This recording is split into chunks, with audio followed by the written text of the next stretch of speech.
Hi friends, स्वागत आहे आपलं आणखी एका नवीन व्हिडिओमध्ये. तर पहा, सुंदर दिवसाची सुंदर अशी सुरुवात चहापासून झालेली आहे. एकदा चहा घेतला की दिवसभराची धावपळ आपली चालूच होते. चहा पाणी झाल्यानंतर लगेच स्वयंपाकाची तयारी करायची होती. मग गावाकडे असल्यामुळे इथे दारातच मस्त असा भोपळ्याचा वेल आहे.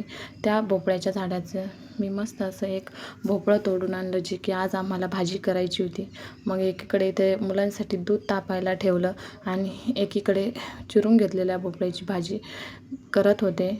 आणि आमच्या इथं भोपळ्याची भाजी केली तर डबल भाजी करावीच लागते. मग काय घेतलं सगळं आवरून आणि आमचे बाबा सप्त्याहून आले होते आणि परत चालले होते. तर इथे अक्का मुले त्यांना वाटे लावत होते आणि बाबा 2-4 दिवस येणार नव्हते, त्यामुळे इथं रडारडी चालू झाली होती.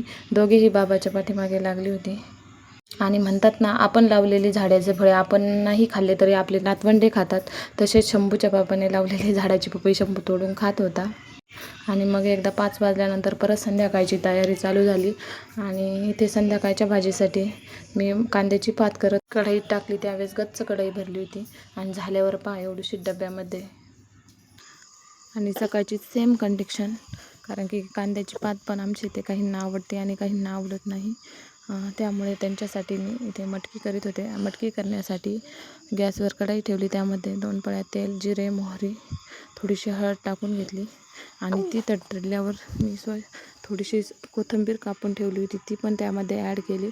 आणि इकडे थोडीशी मटकी मी स्वच्छ अशी धुवून ठेवली होती, ती पण त्याच्यामध्ये टाकून घेतली. आणि असंच त्याला 2 मिनटे फ्राय करून घेतलं. आणि थोडीशी फ्राय झाल्यानंतर त्यामध्ये मी थोडं मीठ ॲड केलं आणि नंतर परत थोडंसं असं परतून घेतलं आणि मटकीला थोड्या वेळ तेल सुटेपर्यंत तसंच ठेवलं. आणि आमच्या घरी जास्त मसाल्याचे पदार्थही चालत नाही, त्यामुळे लागतील तेवढेच थोडेसे मसाले त्यामध्ये ॲड केले आणि परत थोड्या वेळ त्याला असंच परतून घेतलं. तोपर्यंत मी एका साईडला मसाल्याची तयारी करून घेतली आणि मसाला काढून झाल्यावर त्यामध्ये मसालाही ॲड केला आणि त्यालाही 2 मिनटे थोडंसं परतून घेतल्यावर आपल्याला लागेल तेवढं पाणी त्यामध्ये ॲड केलं. तर पहा, आपली मस्त अशी मटकी रेडी झाली आहे. मग एकीकडे मटकी ठेवून घेतली आणि दुसरीकडे लगेच मी पोळ्याही करून घेतल्या.